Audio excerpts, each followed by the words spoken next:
Thanks to the internet, staying up to date with the latest E3 news has never been easier. Every games journalist in the world will be tweeting their most personal thoughts. YouTube will be flooded with new game trailers, and bloggers will be hard at work trying to keep up with demand. But that has not always been the case. At the turn of the century, gamers had to rely on slow-loading game sites, poor-quality streaming video, and magazines that trumpeted the newest information a month late. And then there are the people who relied on Entertainment Weekly to provide the most important E3 trends. Today I'm going to take a look back at EW's unique way of covering one of the most important events in video game history.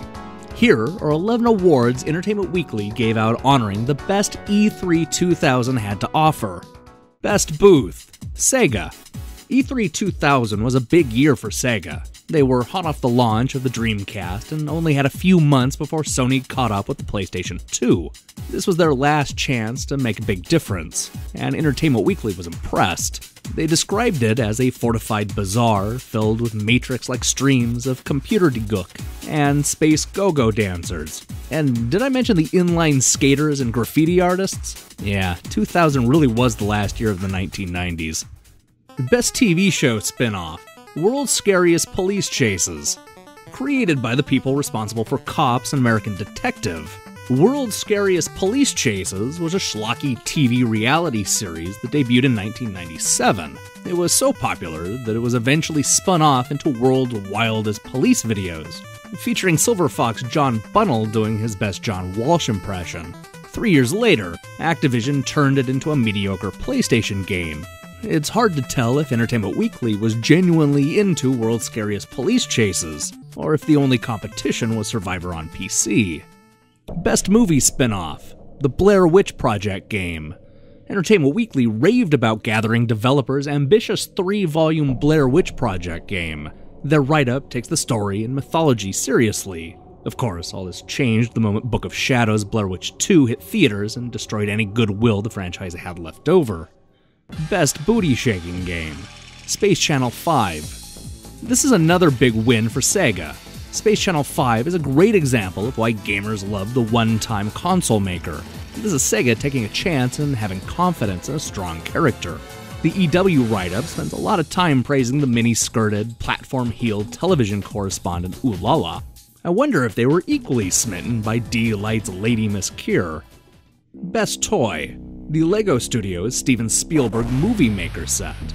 For $180, you get a PC movie camera, editing software, and a mini backlot.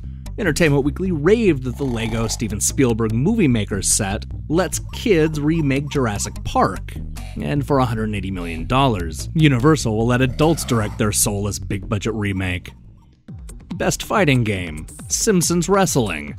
Oh, so I guess no, I didn't get a chance to play the King of Fighters 2000, Tekken Tag Tournament, Marvel vs. Capcom 2, Capcom vs. SNK Millennium Fight 2000, Gals Fighters, Ashura Buster, or Project Justice. I guess he was too busy exalting the deep Blair Witch Project mythology. Best Eye Candy, Fantavision. Entertainment Weekly calls this long-forgotten PlayStation 2 game a visual stunner. It's a game about setting off fireworks in front of an intricately rendered cityscape. They were taken in by Fantavision's exploding colors and brilliant effects. I have another theory. I think there was a good chance EW played the game at Sony's alcohol-fueled E3 party. Most unexpected game, Conker's Bad Fur Day. Consoles grow up so quickly, quips Entertainment Weekly. With R-rated movie references, foul language, and an alcoholic hero, it's easy to understand why Conker's Bad Fur Day stood out. On the other hand, this game features a whole song about poop, so I'm not sure how grown up these systems really are. Weirdest game, Seaman.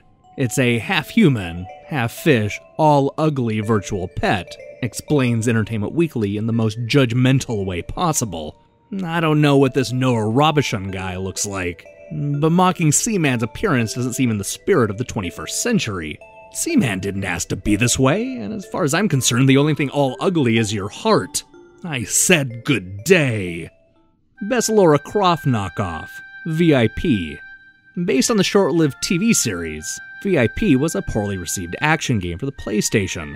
Noah explains, Pam's girlish swagger is faithfully mocked. Mobsters are defeated with handbags, and you shoot your way past a Danny DeVito lookalike to find a pet kangaroo and win this hilarious game. What does this have to do with Lara Croft? Nothing. The two games couldn't be further apart. But this is a fun reminder that in 2000, Noah thought games starring women with big boobs was its own genre. What a creep. Best overheard line: "Shorts are a state of mind." Catherine Bach. I think this quote perfectly sums up Entertainment Weekly's coverage. Here's a guy stuck in the middle of one of the biggest video game transitions of all time, and he spends that time talking about the world's scariest police chases, the Blair Witch Project, and Daisy Duke. This two-page spread has very little to do with video games. It treats E3 like an extension to Comic-Con. Of the 10 pictures occupying this piece, 7 of them were directly tied to a licensed property. There are 2 shots of Planet of the Apes, James Bond, Tracy Lords posing with the Blade DVD, Mini Kiss, and even Regis Philbin. The only 2 screenshots come from Conker's Bad Fur Day and the aforementioned Blair Witch Project game. But hey, I'm sure nothing exciting happened at the lead up to the PlayStation 2's launch. Hey, thanks for watching this E3 video. Believe it or not, this is just a taste of what's in store for the rest of the week. Don't worry, I'll eventually talk about what happened this year, but right now I'm having a lot of fun looking back at E3's past. I still have some reviews on the way, as well as a weekly show about golfing. No, really, that's actually a thing coming soon. But hey, even if none of this sounds interesting, I still recommend you subscribe. Anyway, let me know what you're excited about seeing out of this year's E3, and expect much more content soon.